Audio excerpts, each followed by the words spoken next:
In 2020, following theme park reopenings, I seem to have caught a travel bug that extended all the way into 2021 and probably throughout the rest of my life. This past year contained the most traveling I've ever done by far. I gained 216 coaster credits last year, more than 3 times my new coasters in 2020. The result of this was tons of awesome trips with many awesome people. In today's list, I will be highlighting my favorite ones. Now, I am aware that the fact that I'm able to make this video at all makes me very privileged. By no means am I trying to flex the number of trips I've been on or where I was able to go, because rather, think of this as a highlight reel for 2021. Also, I'd hope that no one I went on these trips with considers this to be a personal list. The fact that matters is that some of these were on a larger scale and were just longer in general. All of them were a lot of fun, and so that's that. Then the last thing I want to make explicitly clear is that this is just the inclusion of amusement park trips or any trips with amusements in them. I don't really think it's fair to compare these to trips strictly focusing on sightseeing and natural beauty, so those are excluded from this list. But with that being said, those are all the rules I have for you guys, so here's my list of the best theme park trips I went on in 2021.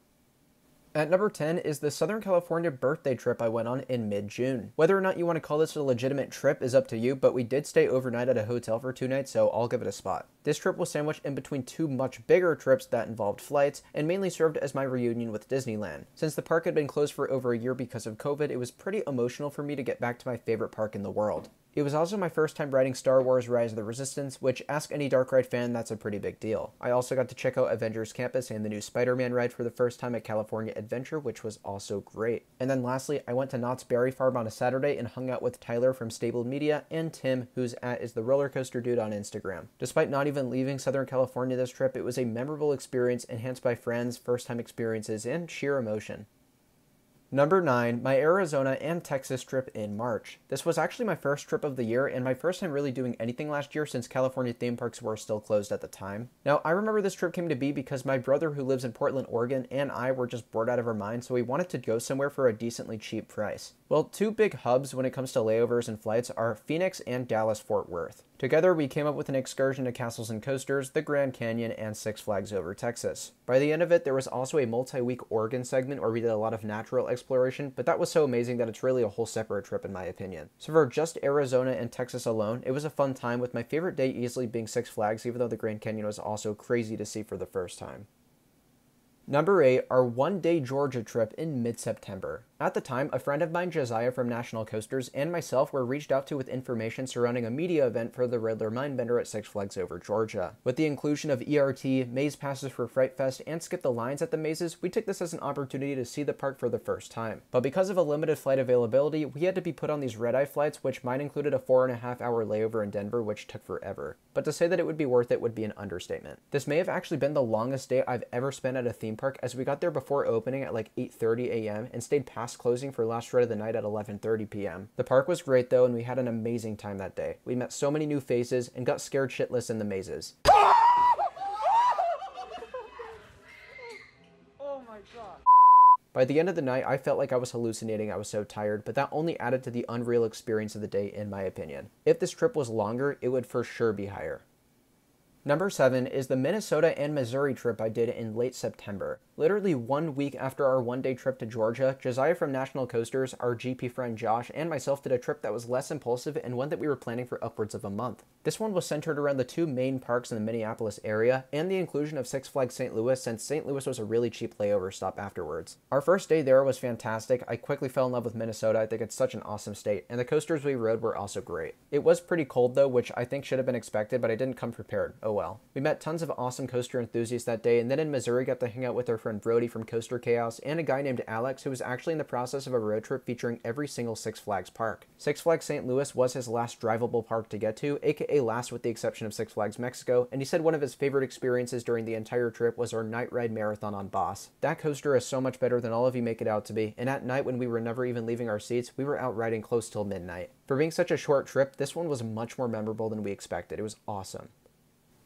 Number 6, Northern California trip in November. For the longest time, people have been asking me when I'd finally get out to the parks in Northern California. Since I'd been to places as obscure as Six Flags Mexico and Canada's Wonderland, I admit it's a little weird for me to take as long as I did to go to Northern California. But I do have my reasons, with the prominent one being COVID, of course. Then I really wanted to wait it out for the reopening of Flash at Discovery Kingdom, but that was before I realized how long that maintenance procedure would be. While I will be back for that coaster and a couple others that I missed on this trip, we decided to go for it anyways. I went with my friend Tyler from Stapled Media, who was also there at Knott's when I went during my birthday week, and we had a great experience. All of the parks were lots of fun, and my favorite memory had to be the first day at California's Great America. That park has one of the best top 2 lineups out there, and getting to go back and forth between Railblazer and Gold Striker all night with a whole group of enthusiasts was awesome. If you live in the Southern California area and haven't done NorCal yet, you've got to do what we did and just go all out with it.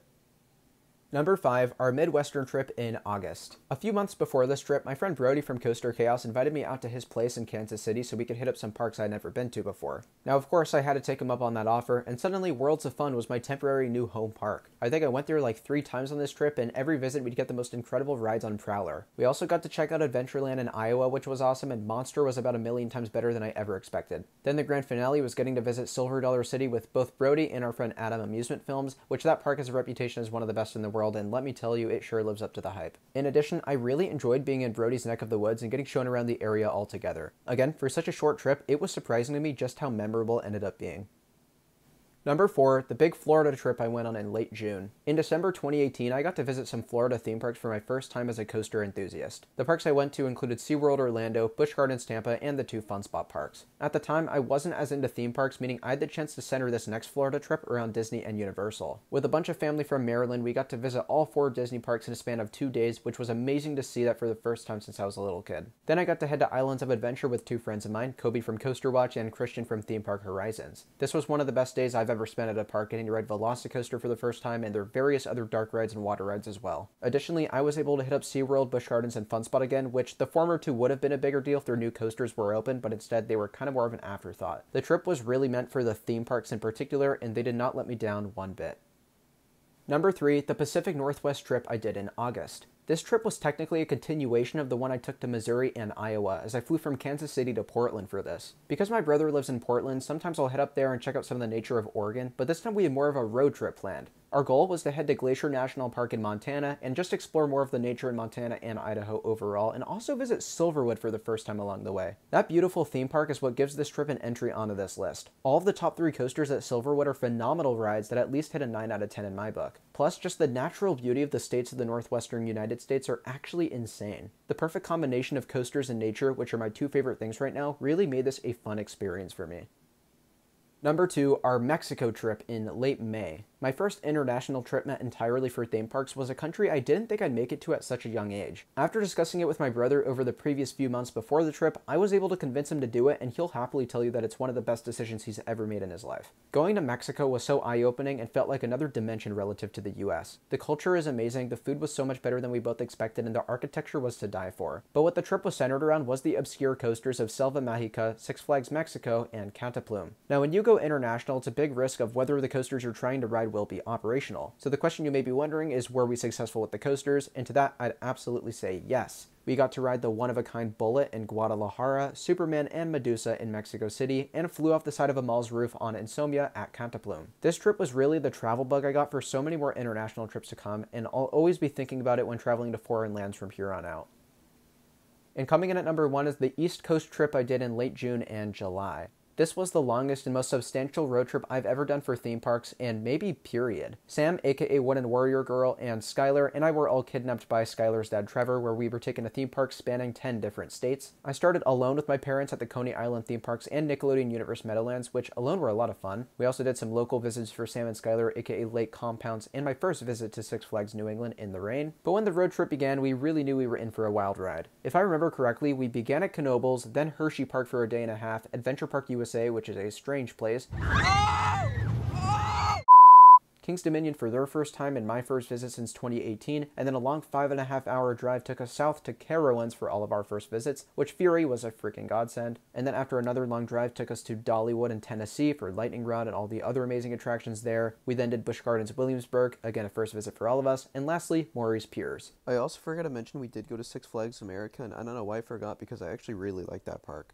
We also did stop at Casino Pier and Ride Playland, but those are much smaller stops and we're only at those parks for like 2 hours. but all things considered, it was pretty much a perfect road trip, and additionally, I just love being in Connecticut with them. It's a great place, there's always lots of stuff to do when I visit, and all things considered, I would have to deem this the #1 overall trip for amusement parks in 2021 for me. But with that being said, they were all absolutely amazing, and I have to thank everyone who was involved in making these happen and sharing the experiences with me. 2022 is looking to be equally as substantial on top of the trip to Europe that we're planning in the summer. So until then, thank you all so much for tuning in, and I'll see you in the next one. Bye, guys.